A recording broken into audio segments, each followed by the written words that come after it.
Hey guys, today I wanted to talk to you about the hands and a few of the more common causes of hand pain.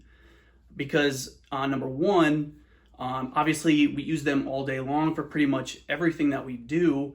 And number two, hand pain is really common thing. So it's important to get the right diagnosis in order to give the right treatment, and then also give patients the correct exercises to work on at home as well. So there's a lot of factors involved. A lot of things that can contribute to hand pain, which can include things like genetics, trauma, repetitive use, and also just age in general. The first one that we're going to talk about is carpal tunnel syndrome. I'm sure most of you are familiar with, but it's the most common nerve entrapment. So just a little bit of anatomy here. Carpal tunnel, the tunnel, as stated in the name, it's a tunnel. The roof of that tunnel is formed by the transverse carpal ligament or the flexor retinaculum. So it runs from basically the lateral aspect of our carpal bones, and it comes straight across and attaches onto the medial aspect of the carpal bones. So the outside to the inside there. And underneath of it, so that's the roof, underneath of it runs 9 flexor tendons and the median nerve. Now the median nerve supplies motor and sensory function to the thumb, the index finger, the middle finger, and this half of the ring finger there. And so with carpal tunnel syndrome, there is a mechanical compression on that median nerve as it's passing through the tunnel there. So there's just nowhere for it to go. It's not able to slide and glide back and forth. And so we start to get things like pain, numbness, tingling, troubles with gripping, strength loss, in kind of this area here. So, it can be caused by repetitive tasks. It's pretty common if you're working on a line, your job's working online, a lot of desk work where your hands are, flexed a little bit or constantly extended as well.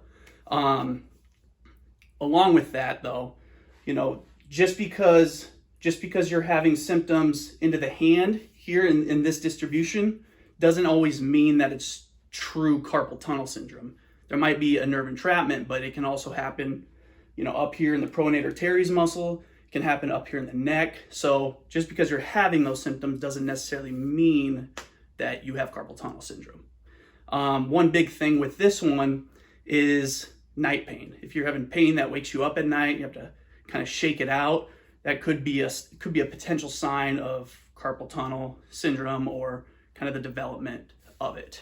And the last thing with this one is if you do notice, side to side difference, a big difference in kind of the muscular tone of basically the muscles, your thenar muscles is what they're called, but right in through here, if one of these is significant on the side of that you're having the pain, if it's significantly atrophied, that's a sign that it might be progressing quite a bit, and it might be a good idea to take further action, possibly surgery on that. So the second one that we're going to talk about is arthritis. So there's a lot of different types of arthritis, but we're going to focus more on osteoarthritis, which is the most common musculoskeletal disorder.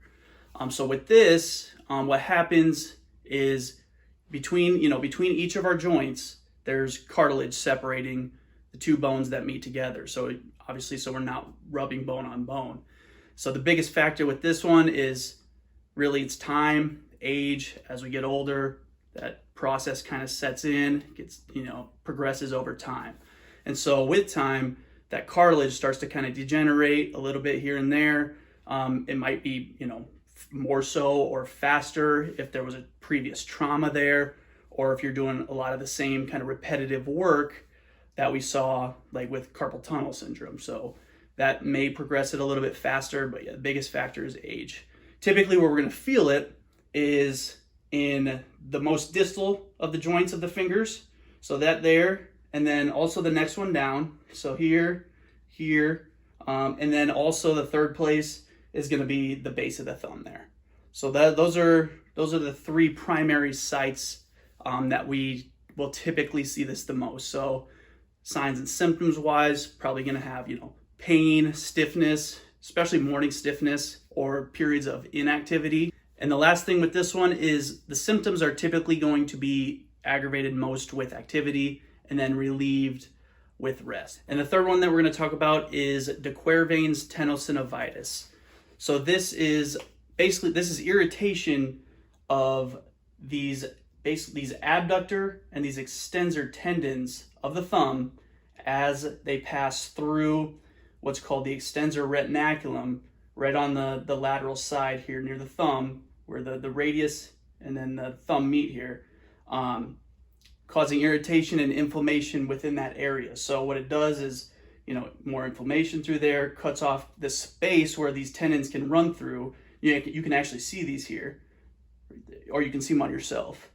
And there's not enough space for that to go through, or it's just limited, and it starts to create pain. Normal motions become painful, especially if you're going this way or that way.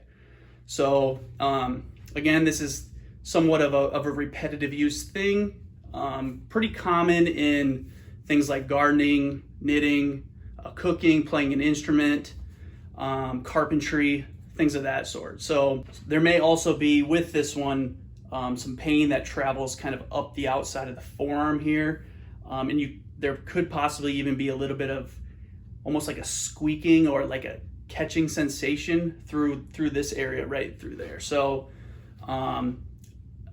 other things with this too is gripping, pinching things, picking up cup, stuff like that, can also tend to irritate or cause pain, discomfort with this one here. So I hope this helps. Hope I helped explain a little bit about some of the common conditions or causes of hand pain. If you have any questions, let us know, and we will talk to you soon.